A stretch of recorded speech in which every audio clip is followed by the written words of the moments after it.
Hello everyone, I'm Wisdom Cube, and welcome back to another installment of Out from the Underworld. Hold on a sec. Okay, I'm back, sorry. So, Out from the Underworld is a segment I do where I give my thoughts on a villain that you guys probably haven't heard about before. And today, that villain, ladies and gentlemen, is the first villain that Poe ever faced. Yep, from Kung Fu Panda 1, we have Tai Lung. So, let's get started, shall we? So, Tai Lung is a snow leopard who was once Shifu's greatest student. And he was abandoned on the steps of the Jade Palace, where Shifu and Master Oogway took him in. Oogway allowed Shifu to train Tai Lung, and yeah, as he grew up, Tai Lung became a really incredible fighter. Outstanding even. It has been said that he was able to master the 1,000 scrolls of Kung Fu. Yeah, I believe it's 1,000. But yeah. And, however,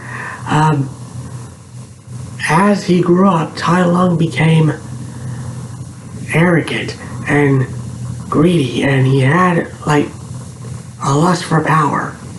Granted, he also wanted Shifu to be proud of him, and Tai Lung believed that in order to make Shifu proud of him, Tai Lung believed that he was destined to be the Dragon Warrior. However, Oogway saw the darkness in Tai Lung's heart and denied Tai Lung that position.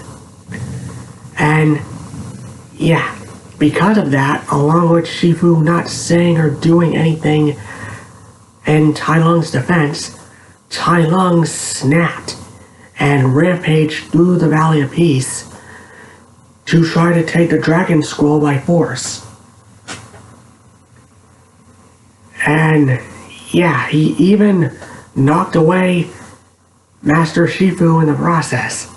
Granted, Shifu hesitated, but still, it went to show that Tai Lung cared more about gaining power and recognition than he did in gaining his master's approval.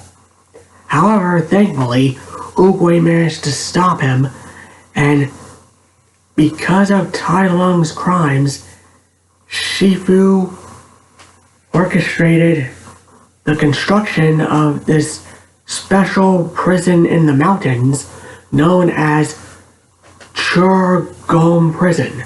I believe I pronounced that right. If I didn't, I apologize. But yeah.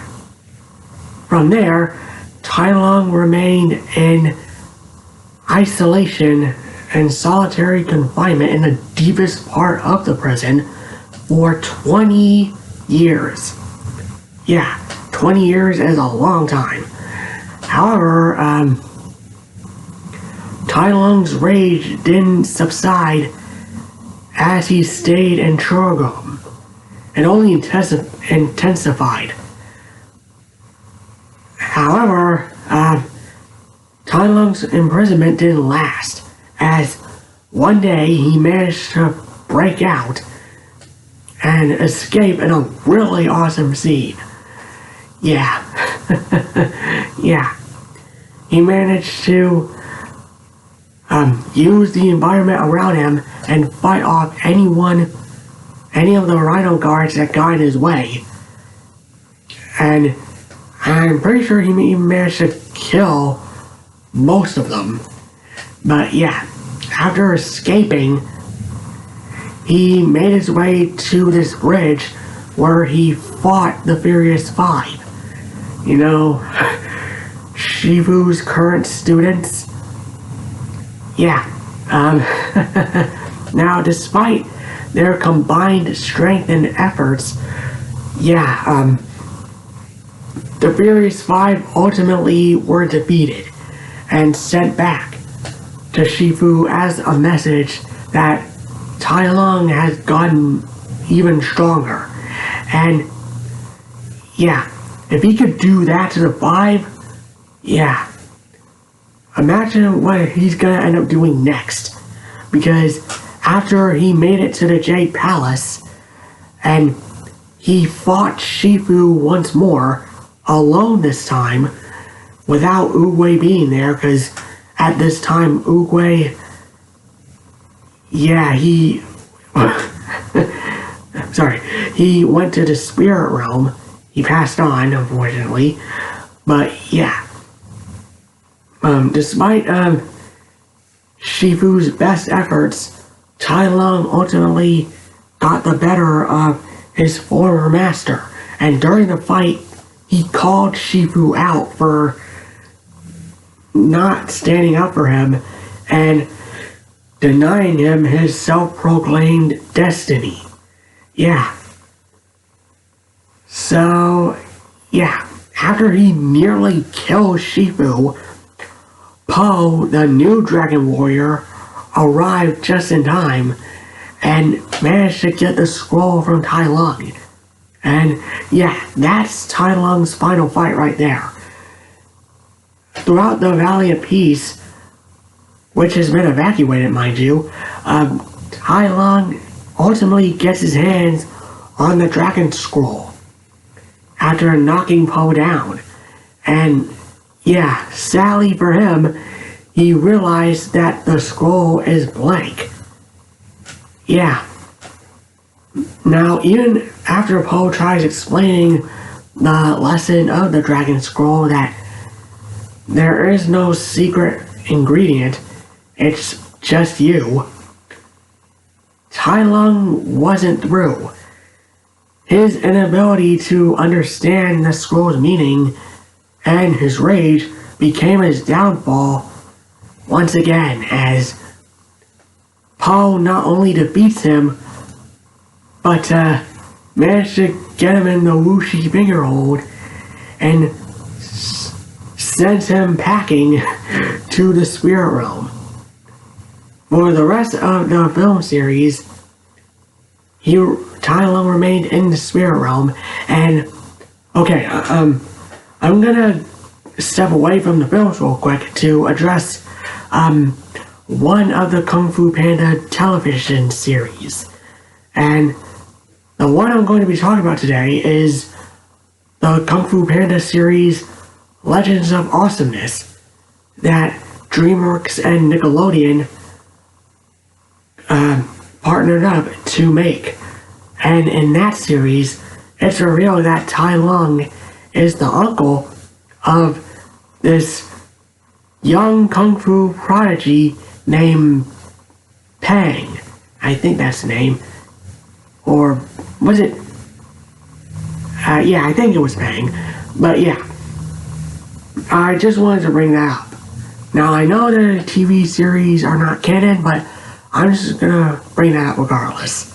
But anyway, getting back to the film series, Tai Lung remained in the spirit realm for years, and during that time, he came to his own conclusion that he was right, as he saw Po as unworthy of being the Dragon Warrior, and that Oogway made a mistake picking Po to be the Dragon Warrior.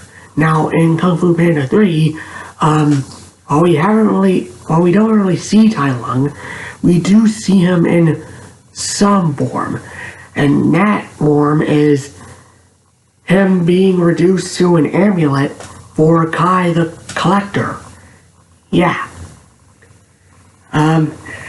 It's implied that Tai Lung and Kai fought, and Tai Lung lost.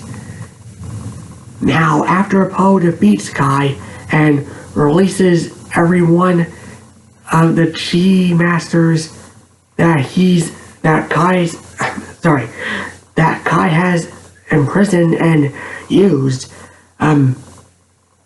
in Kung Fu Panda 4, the new big bad, known as the Chameleon, opens a portal to the spirit realm after tricking Po into giving her the Staff of Wisdom that Oogway gave him. And yeah, Tai Lung was summoned by the Chameleon back to the mortal plane, and immediately Tai Lung knew what was up, and he was not having it. So after he tried to go back to the spirit realm, the Chameleon sicked her army on Tai Lung, and Tai Lung still proved that he was a force to be reckoned with as he dispatched her army with ease. However, in a moment of weakness, I should say, Tai Lung dropped his guard, and yeah, the Chameleon managed to take Tai Lung's strength and kung fu abilities away, and from there, she imprisoned the former student of Shifu. After meeting Po again, Tai Lung wasted no time getting on his case for not only losing the staff, but allowing things to get out of control as the Chameleon continued to take the kung fu abilities of the other spirits. He even dismissed Po's declaration of stopping the Chameleon as just another broken promise. Yeah. So, yeah. However, Po proved Tai Lung wrong, as with Zen's help, his new friend, the Chameleon was defeated, and the Spirit Masters were free. The Spirit Warriors were freed, and their Kung Fu was returned to them. And yeah, Tai Lung ultimately came to understand that maybe Oogway was right about Po after all. After all, Po fulfilled his end of the deal, and in gratitude, Tai Lung, alongside the other spirit warriors, including Shen and Kai. No, I am not kidding. Shen and Kai are in this movie, although they don't speak. But yeah, they all respectfully bow to them. They all respectfully bow to Po, and I'm pretty sure Zen too, but yeah. After Po opens a portal to the spirit realm to send all the dead warriors back, Tai Lung promises to make sure that he sees Po again when he passes on too, and takes the Chameleon back to the spirit realm with him to make her pay for everything that she's done. So yeah, that's the story of Tai Lung, everyone. Someone who trained himself every day to make his adoptive master proud, but was ultimately denied his so-called destiny, raged out, turned evil, was imprisoned, broke out, was imprisoned again, although this time it was more fatal, and yeah, he ultimately redeems himself after all. So, yeah, what do I think of Tai Lung? I think he's awesome. So, yeah, not just in kung fu skills, but in character too. So, what do you guys think? What do you guys think of Tai Lung from Kung Fu Panda? You guys like him or hate him? Just comment below, let me know. I'm Wisdom Cube. I'll see you all next time, and let me know if you guys want me to do more Kung Fu Panda villains. I'll see you all next time. Bye.